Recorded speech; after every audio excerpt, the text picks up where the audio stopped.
Nakupenda sana. Chantal Ikwa, Angelo Gabriel sur le plan beauté, Emile Kaya, JP Lobota, Papa Willy Bombito, Samoya Bolingo na yo bébé. Bonjour monsieur. Bonjour. Comment on a dit? Comment on a Paul Kabea? Paul Kabea, tout le monde est la Fondation Accor International. A commenté ça par rapport à geste au courant de la salle et à développer. J'ai raté. Tout le monde a dit comme un modèle l'autre. On fait une histoire à Tango. Nous sommes petits na yolo. Donc c'est pas un geste et puis l'idéologie banda. Donc tout ça toujours la même morale. Il y a des canisiers, il y a des DV. On a bana yolo. Dans le comatique. Donc les gens pour l'idéologie pour tout ce pays là. On a pire esprit quoi. Je vais biso. La musique après ça zali kuna. C'est pas merci à toi. Et tant que bana yolo. Donc tout ça si manaé to soutenir na ONG na biso et que Liboso. OK, merci.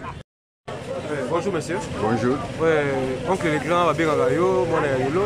Les sentiments les années par rapport à geste au Paul Korando à poser à développer. Vraiment, il y a des sentiments mon gars Sengo. Pour la première fois, moi na yola ça le logo. Akanisa oya ba oya yi. Oya vanda na bango ba. Ningi ba bima mais vraiment Korando. Félicitations. Mais Malobani, tout ça, message nous fait la Paul Korando. Na Paul Korando donc on a toujours Simanayo. J'ai la confiance dans tout le monde de Simanayo. Pour ça que makanisi na yo biso tozaka na sima to kosunga yo kaka ti to komema ngoti pa to ko le soutenir. Merci. Bonjour monsieur. Bonjour. Vous pouvez vous présenter s'il vous plaît? Je me présente au nom de M. Kennedy Chitenga. Monsieur Kennedy Chitenga, quel commentaire faites-vous par rapport au geste qu'a posé la Fondation Accor International? Moi je ne savais pas, mais je suis surpris, je suis vraiment étonné.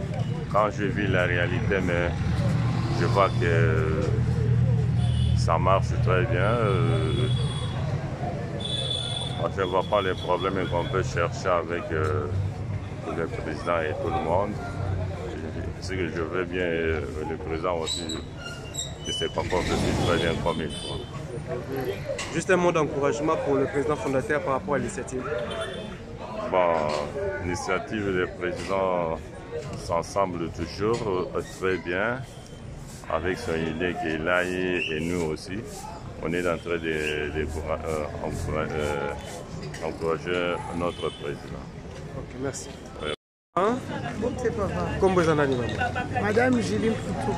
Oui, Madame Julie, Fondation Accor a la possibilité de retenter chance na bino aux visa pour les États-Unis. Commentaire nous allez. Commentaire na ngai lo Liboso na pesi non merci na faveur au Salibiso parce que ça facilité ya ko accorder le quoi boy.